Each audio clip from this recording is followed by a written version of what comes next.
Olá, a graça e a paz de Cristo. Graças a Deus, estamos de novo aqui. Vamos orar. Pai, em nome de Jesus, nós queremos te agradecer por esse tempo, Pai, de aprendizado, te agradecer porque o teu Espírito Santo nos tem feito entender que somos um novo ser e que este novo ser está infundido na natureza divina de Cristo. Obrigada, Pai, porque em Cristo nós somos novas criaturas. Amém. Amém. Graças a Deus.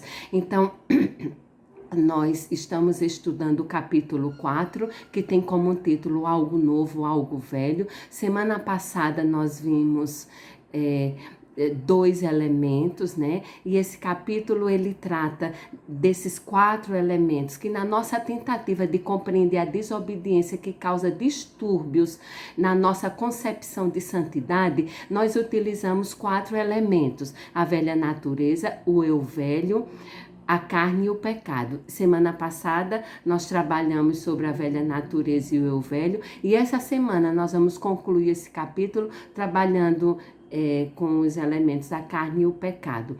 E onde está a carne nesse cenário? E o autor do livro ele vai trazer uma ilustração de si próprio na época em que ele estava na marinha para mostrar como o eu velho, ele condicionou e ele treinou o nosso comportamento sobre o seu comando.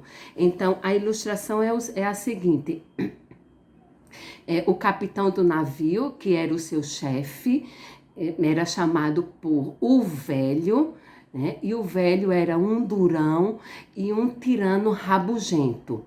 E o velho durão, o treinou e o programou para reagir segundo o seu comando. Mas um dia esse velho durão ele foi transferido e um novo capitão, que era bem diferente do velho durão, veio, né, para substituir. Mas aí o seu comportamento continuava o mesmo, como ele tinha aprendido a reagir com o velho durão. Ele não precisava mais reagir da mesma forma que tinha aprendido e sido programado, porque era um novo capitão, não era mais o velho. Demorou um tempo até que ele aprendeu a adaptar-se ao novo capitão. Então, essa ilustração, ela demonstra que antes nós também tínhamos um capitão cruel e egoísta. O velho eu, junto com a natureza pecaminosa. E o almirante dessa frota era Satanás, o príncipe das trevas. Mas a palavra de Deus vai nos dizer em Colossenses 1,13 que, pela graça de Deus, nós fomos libertos do império das trevas e transferidos para o reino de Cristo. Temos agora um novo capitão, que é o nosso novo eu, que foi infundido com a natureza divina de Jesus Cristo. Jesus Cristo é o nosso novo almirante. Como filhos de Deus e santos, já não estamos mais sob a autoridade do velho homem. Ele está morto, ele está enterrado, ele se foi para sempre. Então, vem a pergunta: por que reagimos como se o antigo capitão ainda estivesse controlando o nosso comportamento? Porque enquanto o servimos, o nosso velho eu treinou e condicionou as nossas ações, as nossas respostas emocionais, as nossas reações, os nossos padrões de pensamento, nossas lembranças e hábitos na parte da nossa mente chamada carne.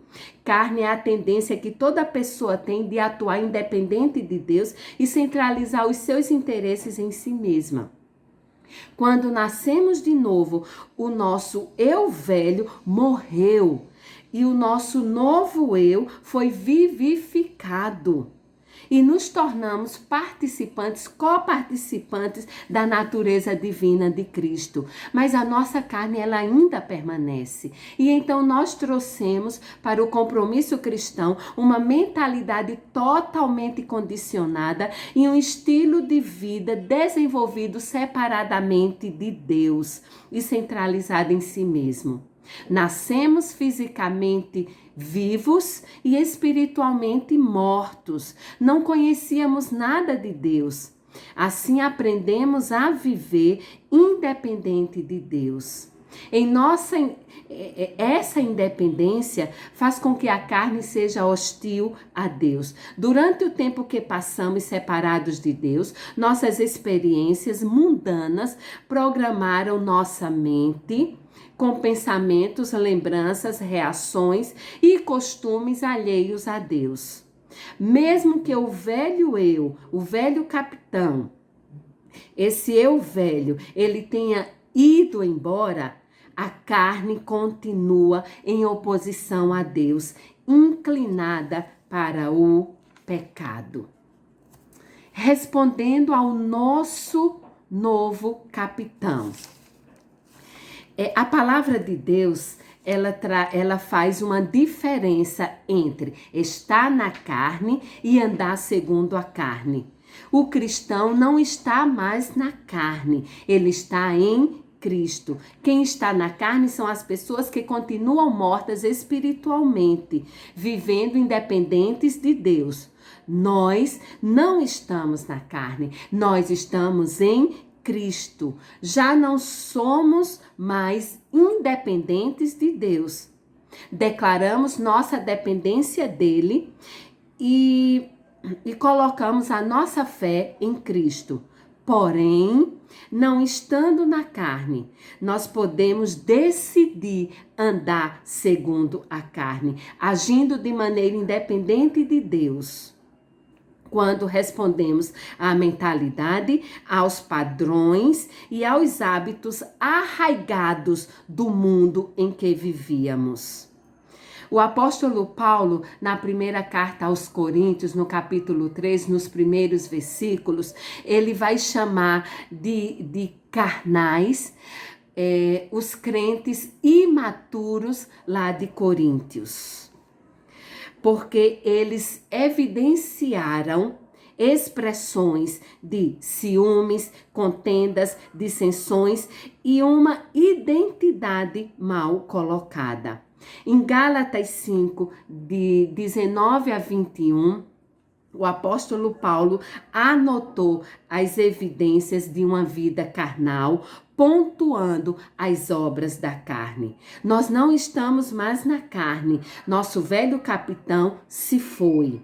Não precisamos mais viver de acordo com seus desejos.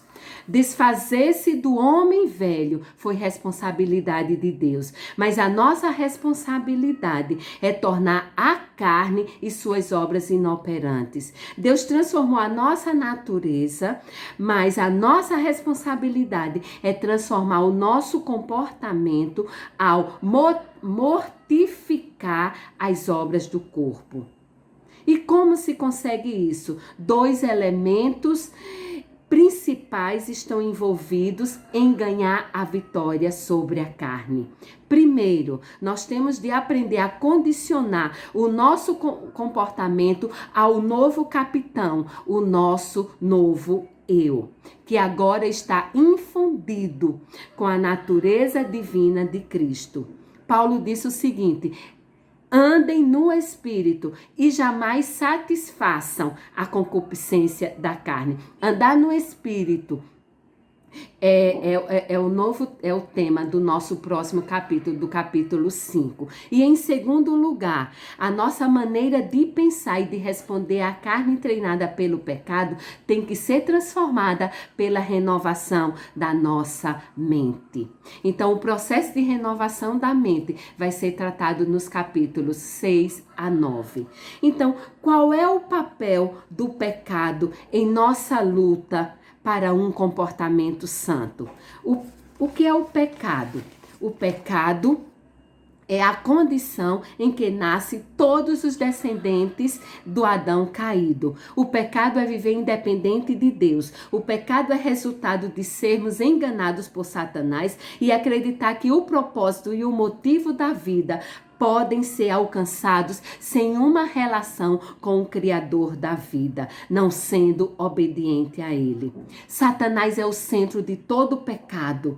Ele ludibria as pessoas, fazendo-as crer na sua mentira e lhes aconselha a se rebelar contra Deus. Quando recebemos a Cristo, o poder do pecado não foi eliminado, mas o poder do pecado em nos dominar foi destruído por meio da nossa morte, da nossa ressurreição e da nossa justificação em Cristo. Não temos mais que pecar, porque estamos mortos para o pecado e vivemos para Deus em Cristo. O pecado continua seduzindo a nossa carne para continuarmos agindo independentes de Deus. Porém, nós não estamos mais obrigados a participar como antes de receber a Cristo.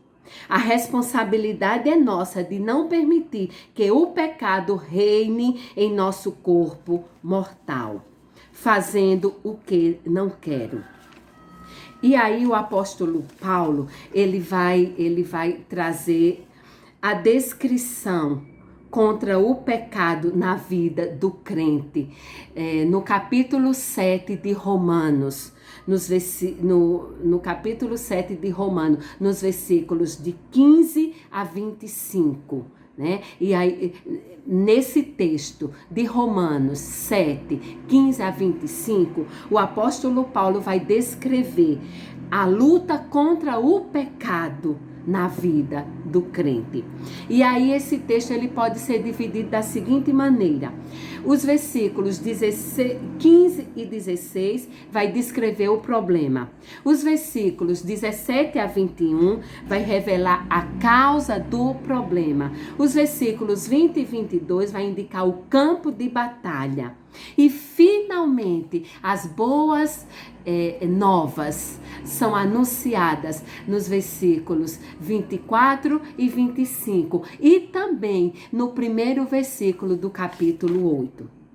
Então vamos lá, os versículos 15 e 16, Paulo descreve o problema assim: pois o que eu faço não o entendo, porque o que eu quero, isso não faço. Mas o que detesto, isso faço. E se faço o que eu não quero, concordo com a lei que é boa. Note que nesses dois versículos há apenas uma pessoa. E essa pessoa tem um bom coração. Essa pessoa é um cristão de bom coração. Essa pessoa apresenta apenas um problema de comportamento. Ela sabe o que deve fazer, mas por algum motivo não faz. Está de acordo com Deus, mas termina fazendo as coisas que odeia, que detesta.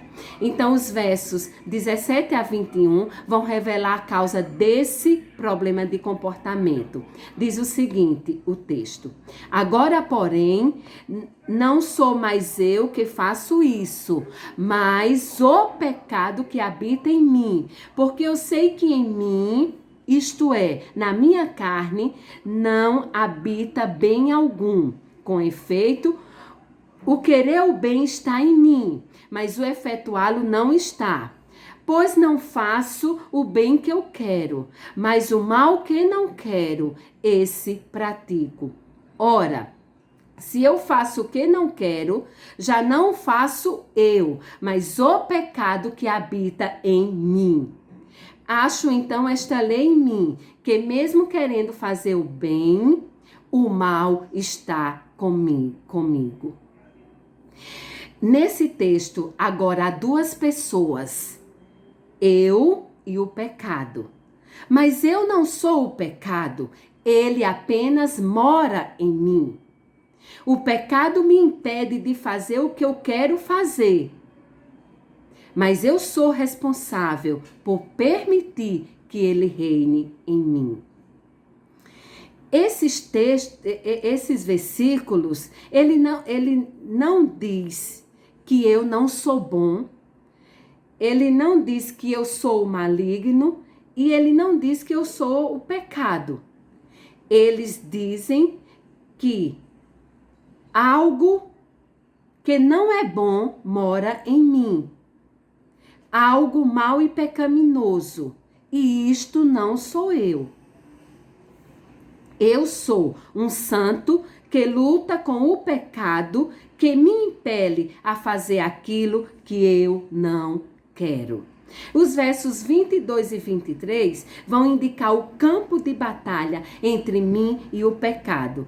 Pois, segundo o homem interior, tenho prazer na lei de Deus, mas vejo nos meus ombros outra lei guerreando contra a lei do meu entendimento e me levando cativo à lei do pecado que está nos meus ombros.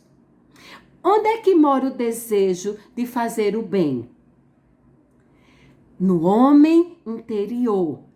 E aí Paulo está se referindo ao nosso novo ser, onde o nosso espírito e o espírito de Deus estão em união. Essa é a parte eterna.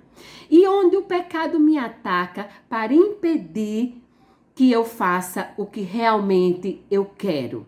Na minha carne, na minha carne, que é a independência que eu aprendi. A carne, ela continua promovendo a rebelião contra Deus. Essa é a parte temporal. E onde ocorre essa batalha entre esses dois inimigos de guerra? O campo de batalha é a minha mente. Por essa razão, é tão importante aprendermos a renovar as nossas mentes e a levarmos todo pensamento cativo para ser obediente a Cristo. E aí Paulo vai terminar a descrição dessa competição entre o pecado e o novo ser com essa exclamação: miserável homem que sou, quem me livrará do corpo desta morte? Note que Paulo não diz pecador que sou. Não há uma pessoa mais miserável que aquela que permite que o pecado more em seu corpo mortal.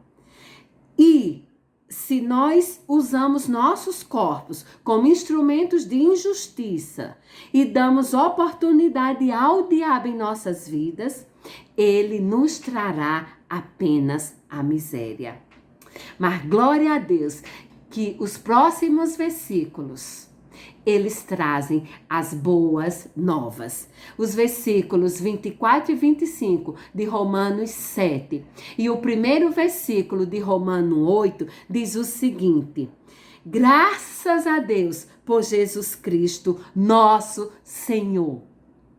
E o primeiro versículo de Romanos 8 diz o seguinte: portanto, agora nenhuma condenação há para os que estão em Cristo Jesus. A batalha contra o controle da mente é uma batalha que se ganha, como a gente vai ver no capítulo 9, né? Todo esse processo de renovação da mente, tá? Então, os termos que nós examinamos nesse capítulo 4, eles nos deram uma perspectiva quanto à nossa justificação e à nossa santificação. No momento da nossa conversão, nós fomos justificados perante os olhos de Deus. O nosso eu velho foi destruído para sempre. Nós nos tornamos participantes, coparticipantes da natureza divina de Jesus Cristo. E nos tornamos também uma nova pessoa em Cristo, sendo declarados santos por Deus. Essa foi uma transformação única e para sempre. Não há nada que nós podemos fazer para melhorar a obra de Deus nessa transformação e justificação. Ele apenas deseja que a gente possa crer naquilo que Ele já fez e que a gente possa aceitar a nossa identidade como filhos de Deus. A santificação é, entretanto, o processo de chegar a ser em nosso comportamento aquilo que nós já somos em nossa identidade. A santificação é o desenvolvimento da salvação, da justificação. O nosso eu velho está morto, mas a carne e o pecado continuam vivos, lutando com esse novo ser. Diariamente, para obter o controle das nossas vidas. O crescimento e a maturidade espiritual resultam da fé na verdade sobre quem somos e da nossa atitude tomada para renovar nossa mente e andar no Espírito. Que o Senhor continue nos abençoando. Pai, em nome de Cristo, nós queremos rogar que Teu Espírito Santo continue nos orientando nesse processo, nessa caminhada de desenvolvimento da nossa salvação, que é a nossa santificação. Que Teu Espírito Santo nos oriente a andarmos no Espírito e a passar por essa transformação de renovação da mente em Cristo Jesus. Amém.